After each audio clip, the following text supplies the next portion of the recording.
50 વર્ષનું તમારે અત્યારે પાછું ઠોકી બેહારવું છે તો ભાઈ 50 વર્ષ પહેલાં હતું એ શું ખોટું હતું? દીકરી જ્યારે બીજા કોઈ સમાજમાં જાય ત્યારે તમને લોકોને વાંધો હોય, તો દીકરો લઈ આવે ત્યારે વાંધો ઉપાડો ને.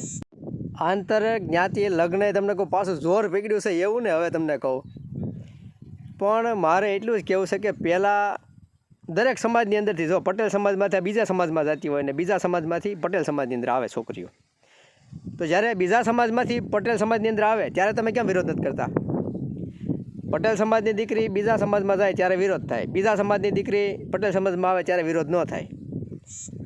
એટલે આ બધું એકતરફી જે વલણ છે ને એ સમજાતું નથી.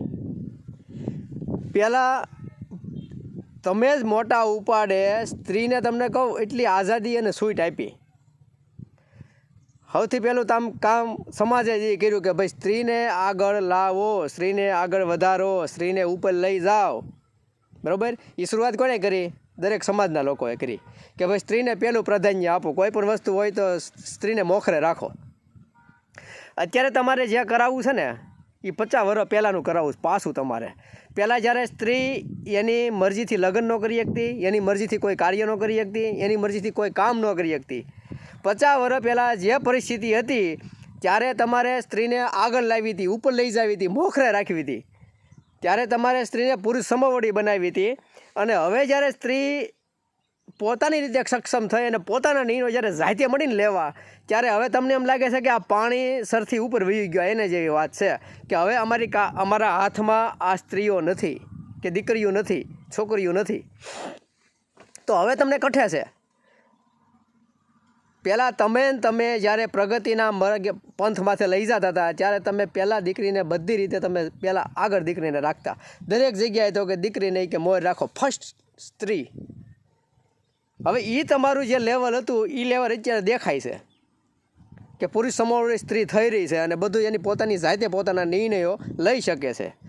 અને બહુ આ લોકશાહી છે. લોકશાહીની અંદર પોતપોતાના નિર્ણયો દરેક લોકોને લેવાનો અધિકાર છે.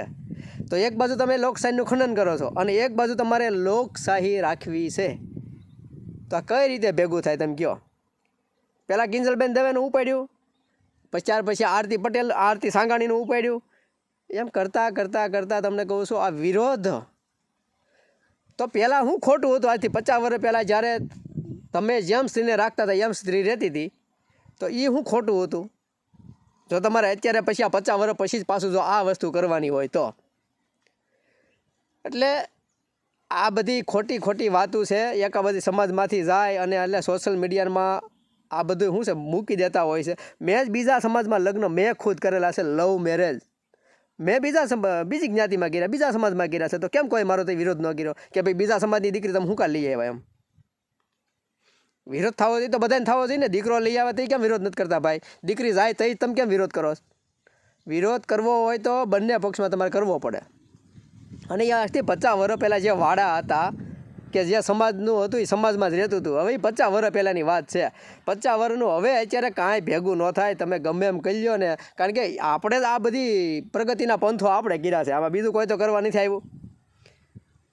હાથના કુવાડા પગમાં માર્યા, એ કોણે માર્યા? આપણે બધાએ માર્યા હાથે કરીને. એમાં કાંઈ નવી નવાઈ નથી. પહેલાં આપણા દીકરા બાઈન્યું લઈ આવવા માંડ્યા, પછી બધી શરૂઆત થઈ ને. એમ કંઈ એમ પરબારી નથી થઈ ગઈ. દરેક સમાજમાં તો દરેક સમાજમાંથી જાય છે. આપણા સમાજની બીજા સમાજમાં જાય, બીજા સમાજમાંથી આપણા સમાજમાં આવે. એટલે આ લવ મેરેજનો મુદ્દો તો તમને કહું હવે અત્યારે પહેલાં લવ મેરેજનું હતું, હવે આ પાછું જ્ઞાતિવાદ આવ્યું. એટલે હોની રીતે બંધારણ જો તમે તમારામાં તેવડ હોય તો બંધારણ ફેરવી નાખો તો જ આ શક્ય થાય, બાકી શક્ય નથી. બંધારણ એમ કહે છે કે તમે આંતરજ્ઞાતિ લગ્ન કરો, તમે તમારો જીવનસાથી તમને સુનવાનો, તમને ગોતવાનો અધિકાર તમને પોતાને છે. એક બાજુ બંધારણ એમ કહે છે તો તમારે બંધારણથી પર થઈને આ બધું કામ કરવું છે. તે કોઈ દી નથી થવાનું. આરતીબેન સાંગાણીને તમે કાંઈ ન કરી શકો કે બીજે એક પણ દીકરીને તમે હાથ ન અડાડી કહો, કાંઈ ન કરી શકો. બંધારણ એમ કહે છે. કાયદેકીય રીતે એને કાંઈ ખોટું નથી કર્યું.